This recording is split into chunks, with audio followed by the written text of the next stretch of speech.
Hello and welcome to your prospecting system. In this video, we're going to create a appointment calendar. I've cleared my credentials. As you can see, the credentials are empty. So in order to get started, the first thing you're going to want to do is add in your Google credentials. Now, this is your Gmail or your Google account information, whatever username and password you use to log into your Google account.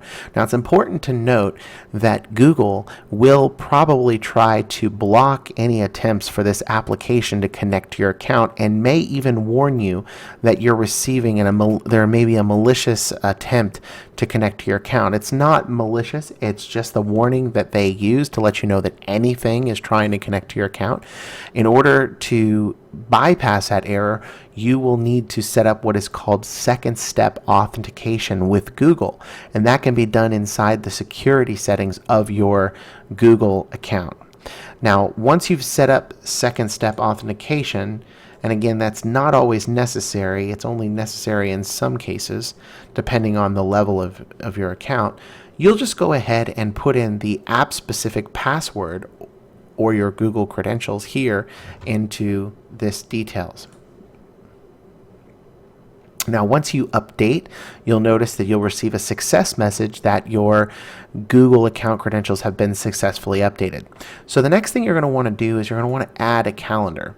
You can add whatever calendar you want. You can use a random number or you can use a specific name. It's completely up to you. You can also choose the status of that calendar to be public or private, and then add that calendar. Now, once the calendar is added, there's a lot of different features available to you. First things, here on the embed code, you can click here on the embed code and there's a JavaScript that will be available to you that you can paste inside of your website. Now, you don't have to be a web designer. If you have access to, let's say, a WordPress site, or you have a standard HTML site, or even most of website builders will allow you to add snippets of code. So just check with your web developer or the provider for your website, and they can help you with that.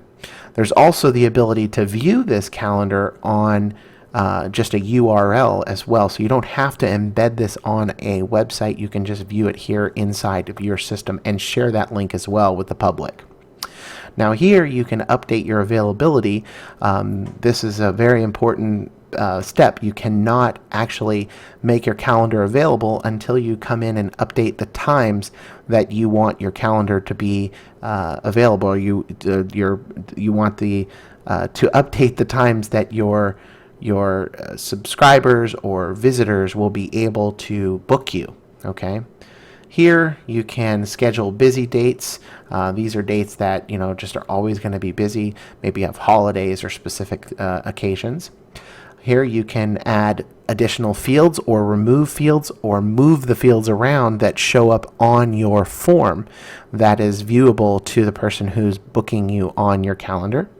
And then here you can also add custom updates. So these are all the functionalities that you have inside, or these are some very powerful functionalities that you have inside to customize those calendars. So you definitely want to go in before you actually share your calendar and make sure that you go through each of those steps.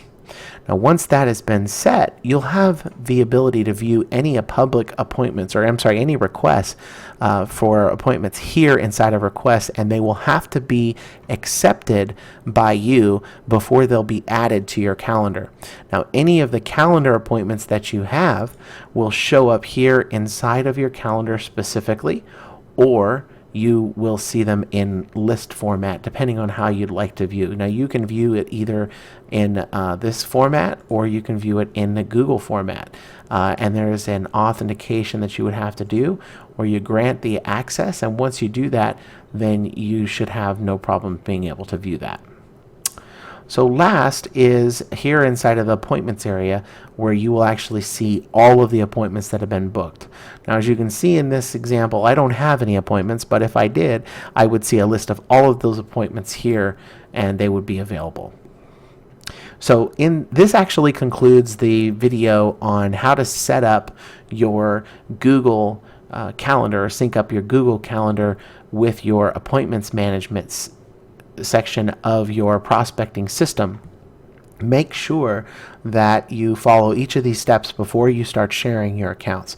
Thanks so much for watching this video. We'll see you in the next video.